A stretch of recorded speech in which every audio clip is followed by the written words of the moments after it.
A Sleep Audiobooks exclusive. Grimm's Fairy Tales by Jacob Grimm and Wilhelm Grimm. Read by E. Campbell for the Sleep Audiobooks YouTube channel and sleepaudiobooks.com. The Valiant Little Tailor. One summer's morning, a little tailor was sitting on his table by the window. He was in good spirits and sewed with all his might. Then came a peasant woman down the street crying, "Good jams, cheap! Good jams, cheap!" This rang pleasantly in the tailor's ears. He stretched his delicate head out of the window and called, "Come up here, dear woman. Here you will get rid of your goods." The woman came up the 3 steps to the tailor with her heavy basket, and he made her unpack all the pots for him. He inspected each one, lifted it up, put his nose to it, and at length said, "The jam seems to me to be good, so weigh me out 4 ounces, dear woman, and if it is 1/4 pound, that is of no consequence." The woman, who had hoped to find a good sale, gave him what he desired, but went away quite angry and grumbling. "Now this jam shall be blessed by God," cried the little tailor, "and give me health and strength." So he brought the bread out of the cupboard, cut himself a piece right across the loaf, and spread the jam over it. "This won't taste bitter," said he, "but I will just finish the jacket before I take a bite." He laid the bread near him, sewed on, and in his joy made bigger and bigger stitches. In the meantime, the smell of the sweet jam rose to where the flies were sitting in great numbers, and they were attracted and descended on it in hosts. "Hi! Who invited you?" said the little tailor, and drove the unbidden guests away. The flies, however, who understood no German, would not be turned away, but came back again in ever-increasing companies. The little tailor, at last, lost all his patience, and drew a piece of cloth from the hole under his work-table, and saying, "Wait, and I will give it to you," struck it mercilessly on them. When he drew it away and counted, there lay before him no fewer than 7, dead and with legs stretched out. "Are you a fellow of that sort?" said he, and could not help admiring his own bravery. "The whole town shall know of this." And the little tailor hastened to cut himself a girdle, stitched it, and embroidered on it in large letters, "7 at 1 stroke. What the town," he continued, "the whole world shall hear of it." And his heart wagged with joy like a lamb's tail. The tailor put on the girdle and resolved to go forth into the world, because he thought his workshop was too small for his valor. Before he went away, he sought about in the house to see if there was anything which he could take with him. However, he found nothing but an old cheese, and that he put in his pocket. In front of the door he observed a bird which had caught itself in the thicket.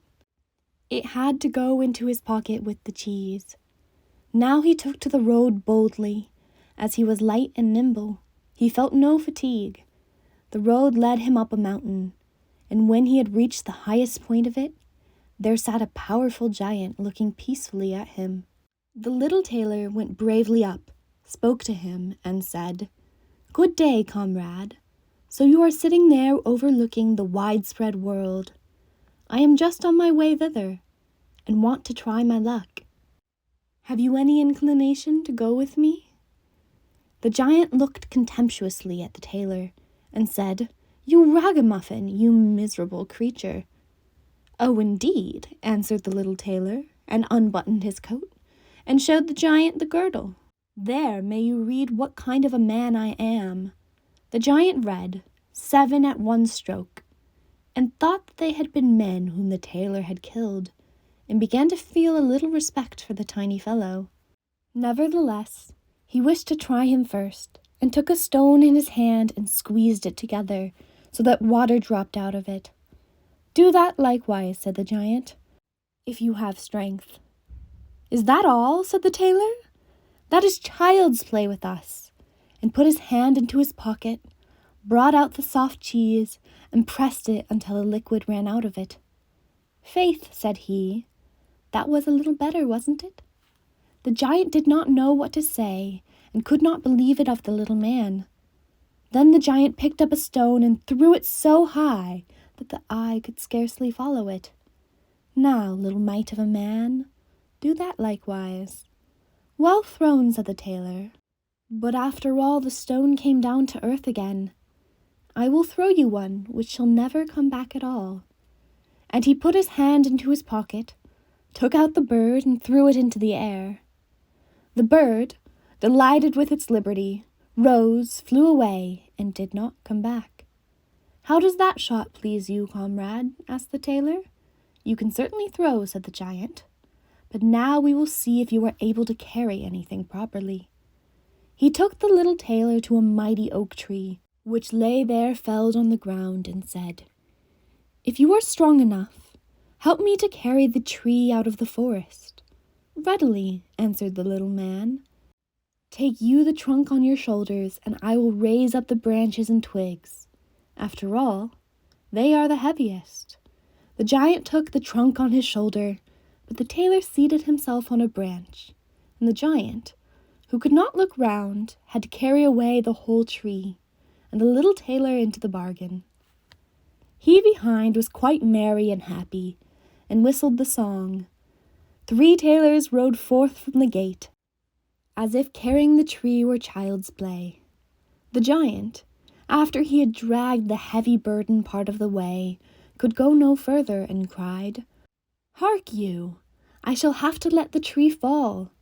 The tailor sprang nimbly down, seized the tree with both arms as if he had been carrying it, and said to the giant, "You are such a great fellow, and yet cannot even carry the tree."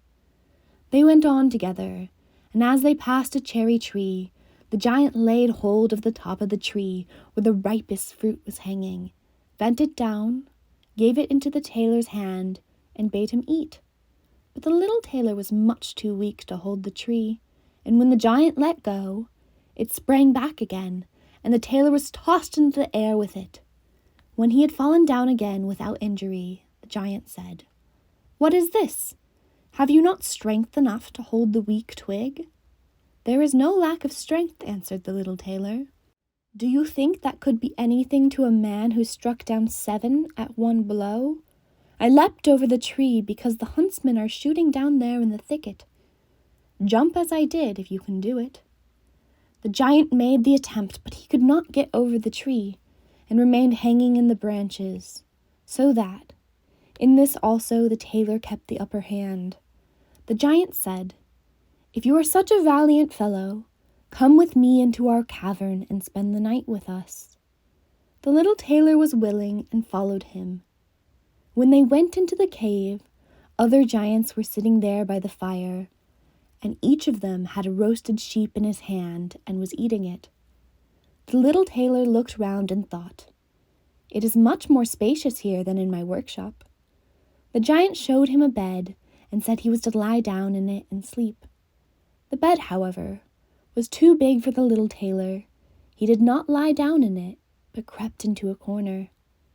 When it was midnight and the giant thought that the little tailor was lying in a sound sleep, he got up, took a great iron bar, cut through the bed with one blow, and thought he had finished off the grasshopper for good.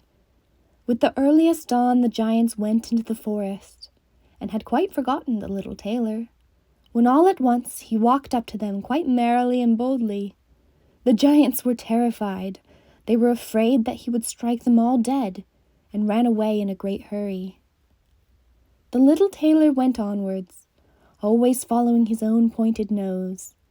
After he had walked for a long time, he came to the courtyard of a royal palace, and as he felt weary, he lay down on the grass and fell asleep. Whilst he lay there, the people came and inspected him on all sides, and read on his girdle, 7 at one stroke. "Ah," said they, "what does the great warrior want here in the midst of peace? He must be a mighty lord." They went and announced him to the king, and gave it as their opinion that if war should break out, this would be a weighty and useful man who ought on no account to be allowed to depart. The council pleased the king, and he sent one of his courtiers to the little tailor to offer him military service when he awoke. The ambassador remained standing by the sleeper, waited until he stretched his limbs and opened his eyes, and then conveyed to him this proposal. "For this very reason have I come here," the tailor replied. "I am ready to enter the king's service." He was therefore honorably received, and a special dwelling was assigned to him. The soldiers, however, were set against the little tailor, and wished him 1,000 miles away. "What is to be the end of this?" they said among themselves. "If we quarrel with him, and he strikes about him, 7 of us will fall at every blow. Not one of us can stand against him." They came therefore to a decision, betook themselves in a body to the king, and begged for their dismissal. "We are not prepared," said they, "to stay with a man who kills 7 at one stroke." The king was sorry that for the sake of one he should lose all his faithful servants, wished that he had never set eyes on the tailor, and would willingly have been rid of him again. But he did not venture to give him his dismissal, for he dreaded lest he should strike him and all his people dead, and place himself on the royal throne. He thought about it for a long time, and at last found good counsel. He sent to the little tailor and called him to be informed that as he was a great warrior, he had one request to make of him. In a forest of his country lived 2 giants, who caused great mischief with their robbing, murdering, ravaging, and burning, and no one could approach them without putting himself in danger of death. If the tailor conquered and killed these 2 giants, he would give him his only daughter to wife, and half of his kingdom as a dowry. Likewise, 100 horsemen should go with him to assist him. "That would indeed be a fine thing for a man like me," thought the little tailor. "One is not offered a beautiful princess and half a kingdom every day of one's life."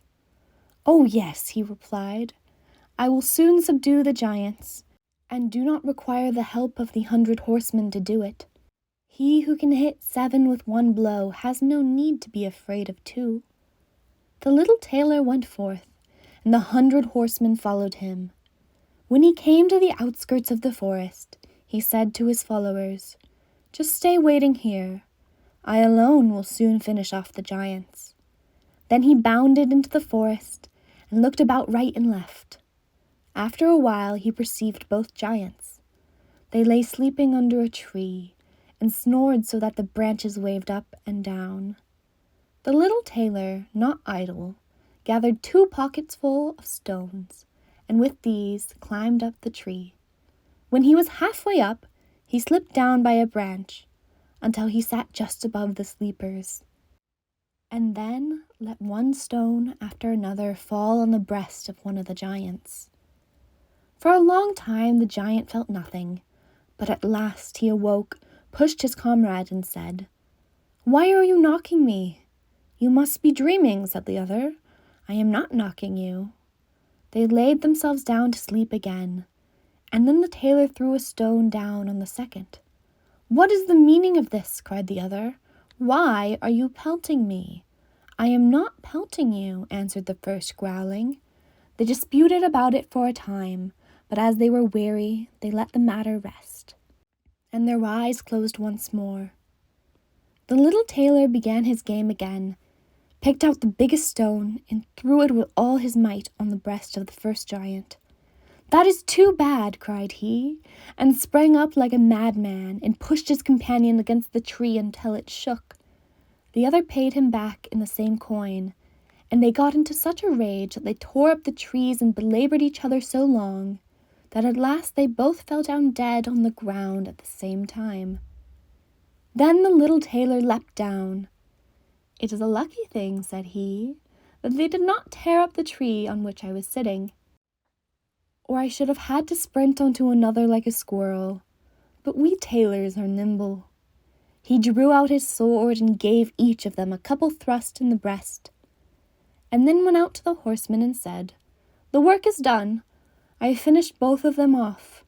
But it was hard work. They tore up trees in their sore need, and defended themselves with them. But all that is to no purpose when a man like myself comes, who can kill 7 at one blow." "But are you not wounded?" asked the horseman.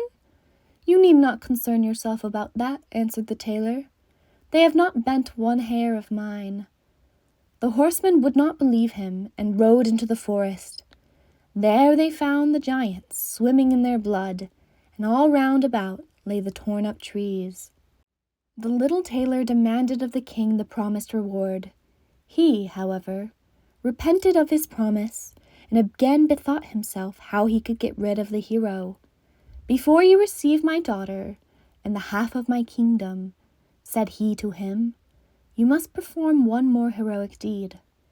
In the forest roams a unicorn which does great harm, and you must catch it first. I fear one unicorn still less than 2 giants. 7 at one blow is my kind of affair."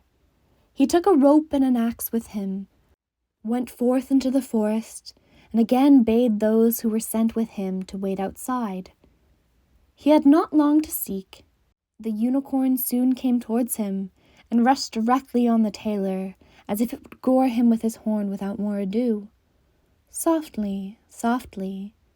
It can't be done as quickly as that," said he, and stood still and waited until the animal was quite close, and then sprang nimbly behind the tree. The unicorn ran against the tree with all its strength, and stuck its horn so fast in the trunk that it had not the strength enough to draw it out again, and thus it was caught. "Now I have got the bird," said the tailor, and came out from behind the tree and put the rope round its neck.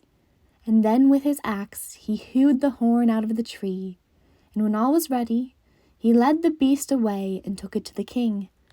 But the king still would not give him the promised reward, and made a third demand.